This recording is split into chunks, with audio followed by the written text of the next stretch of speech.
seconds. You are lying in bed. The room is quiet. The lights are off.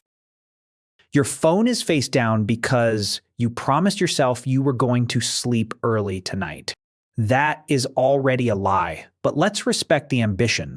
And then something happens, the closet looks slightly more closet-shaped than usual. The hallway outside your room becomes a black rectangle. The pile of clothes on the chair, the one you should have moved, develops shoulders. Your brain knows there is nothing there. You are in a house or an apartment. There are walls, locks, windows, neighbors, and a smoke detector that beeps at peace. You are safe, or mostly, yet the moment the lights go out. Some ancient part of your brain sits up like, hold on, we may be about to die.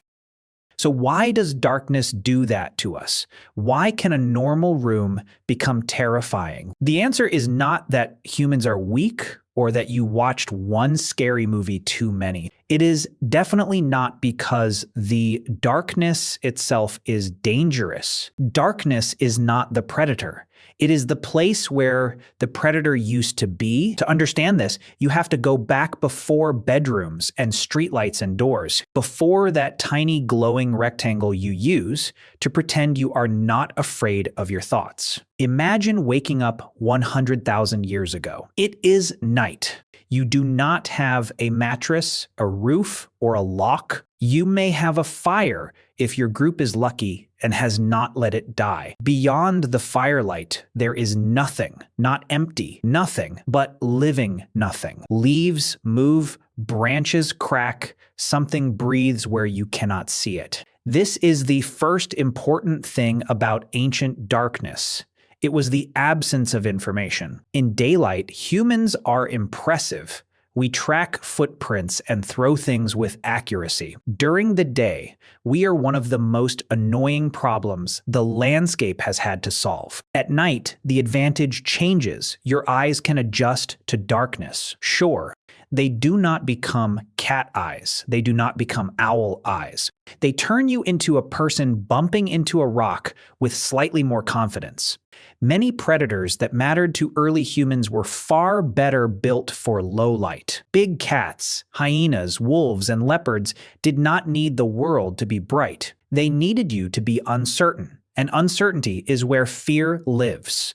This is why a sound in the dark feels different from the same sound in daylight. If a twig snaps at noon, your brain says, probably a twig. If a twig snaps at 2:13 a.m., your brain says, congratulations, we are being hunted. That reaction sounds dramatic now because modern darkness is often just fake darkness. You can turn on a lamp, unlock your phone, or brighten your kitchen in half a second. But for most of human history, night was not a setting. It was an environment, and environments punish bad guesses. If your ancestor heard something and assumed it was nothing, but it was a leopard, that ancestor did not get to become your ancestor for very long. If another ancestor heard something, assumed a leopard, and grabbed a burning branch, they annoyed everyone and turned out to be wrong, but that ancestor survived. Maybe someone said, "Can you relax for one night?" But that person saw morning. Evolution does not care if you are chill. Evolution cares if you are still breathing. So our brains became biased toward false alarms. A false alarm is embarrassing, but a missed alarm can be fatal. This is why you see a face in a shadow or a monster in a chair. Your brain is not trying to be stupid, it is trying to be early. It would rather identify 10 fake threats than miss one real one. And darkness gives it almost no data to work with, so it fills in blanks. This is where the amygdala comes in, the alarm system, deep in your brain. When the world is uncertain and your senses cannot explain what is happening, that alarm system becomes active. It does not wait for a full courtroom trial. It does not call witnesses. It sees a shadow and slams the big red button, which is rude but historically useful. Because ancient night was not just physically dangerous, it was socially dangerous too. Your group mattered more after sunset, fire mattered, and sleeping close mattered. Someone had to stay alert, notice movement, and hear what did not belong. Fear of the dark may have helped keep people together. A lone human in the dark is a soft, confused snack with opinions. A group of humans around a fire is a problem. Fire changed everything. It gave light, warmth, protection, and a circle of safety. By hundreds of thousands of years ago, fire was a great human technology. It pushed back the night just enough for stories, social bonding, and sleep. Sleep that was slightly less like volunteering to be eaten. But notice what fire did. It did not erase darkness. It created a border inside the glow: faces, hands, food, voices, safety. Outside the glow is just the unknown. That border may be one of the oldest theaters in the human mind. Every scary story told around a campfire depends on it. The light is here and the thing is out there. The story only works because you understand the geography. This is why darkness became more than a practical problem. It became a symbol. Across cultures, darkness is associated with danger, death, spirits, and secrets.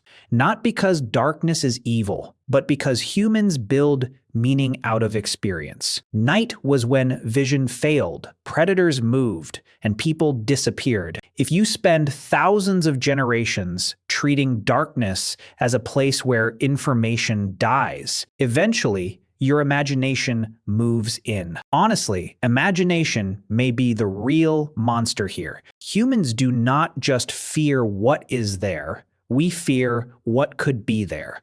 That is our superpower and our curse. A deer hears a noise and runs. A human hears a noise and invents a whole documentary in their head. What was that? And was it inside the house? Did I lock the door? And could someone be standing in the hallway? Why is my blanket suddenly the only legal protection recognized by the universe? The dark gives your imagination a blank screen. The brain, being the dramatic survival machine it is, starts projecting. Children are not being silly for fearing the dark. Their brains are still learning the difference between possibility and probability. A shadow could be anything, and a sound could mean anything. The room is the same, but without visual certainty, it becomes negotiable. Adults do the same thing. We just dress it up. We say, I am not afraid of the dark. I just prefer having a light on. Very brave, very evolved. But the old machinery is still there. It is not only about predators anymore. Modern darkness gives us something ancient humans did not have: silence with ourselves. When the light goes off, the distractions vanish. No work, no scrolling, no bright little emergency machine in your hand. Suddenly, your brain starts opening tabs you did not ask for. Did I say something weird back in 2016? What actually happens after death? Why did I tell the waiter you too when he said, enjoy my food? Darkness became a place for physical fear and then for psychological fear. The unknown outside became the unknown inside. But here is the reversal. Fear of the dark is not proof that humans are irrational. It is proof that humans are descended from creatures who paid attention. You are alive because countless people before you treated the unseen with respect. They listened when the grass moved. They woke when the fire dimmed. They stayed close to others. They imagined danger before danger arrived. Sometimes they were wrong, but they were wrong in the direction of survival. That is what you feel when you walk down a dark hallway and suddenly move faster. That is not cowardice. That is inheritance. The hallway is not a savanna. The closet is not a cave mouth. The laundry chair is not a crouching predator, although it really is doing too much. But your brain was not built for your apartment. It was built for a planet where night had teeth. And even now, with LED bulbs and security cameras, the old system still waits for its cue. The switch clicks, the room disappears, the world loses its edges.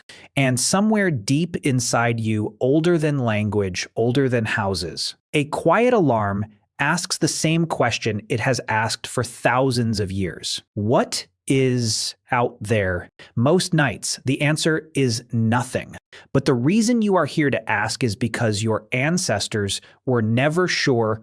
So the next time you feel that little shiver, do not be too embarrassed.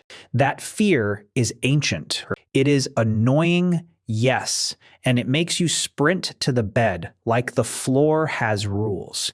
But it is also one of the oldest gifts your nervous system ever gave you. It taught you to notice. It taught you to stay close. It taught you to respect the unknown. And for a very long time, that was enough to survive until morning. So what about you? Are you actually afraid of the dark, or are you just checking the room? Like a completely normal, totally calm descendant of terrified ancient primates? Let me know in the comments. And if you are watching this at night, maybe turn one light on for historical research purposes. Obviously,